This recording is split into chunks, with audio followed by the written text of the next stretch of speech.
السلام علیکم، welcome to Mashhood Khan channel. جیسا کہ آپ جانتے ہیں کہ اس چینل کا مقصد آپ کو ہر آنے والے دن کی اہمیت کے بارے میں بتایا جائے کہ تاریخ میں آج کا دن کس اہمیت کا حامل ہے۔ بات کریں گے 50 سال پہلے 1948 کی۔ نور المشائخ پہنچ گئے کراچی۔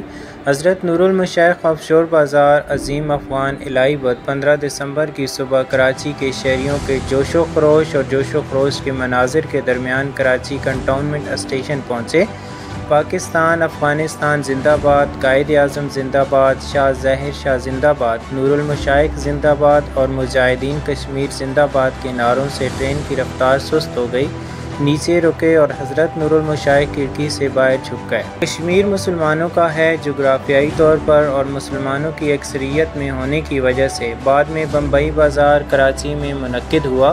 دریں اسناد ہرکل سے نئی ایجنسیوں کے مطابق شمالی کشمیر میں شدید برف باری نے آپریشنز کو محدود کر دیا ہے، لیکن ایک آزاد فوج کے مبصر لکھتے ہیں لیکن کارگل اور لیا سے بہت سے مسلمان ہندوستانیوں کے ظلم سے بچنے کے لیے آزاد علاقے میں منتقل ہو رہے ہیں۔ ٹتوال اوڑی سیکٹروں میں گشتی کارروائیوں اور توپخانوں سے فائرنگ کی اطلاع ہے۔ پونچھ منڈھیر سیکٹرز میں توپخانوں سے گولہ باری اور گشتی جھڑپوں کا تبادلہ ہوا ہے۔ Thank you for watching Mashhood Khan channel.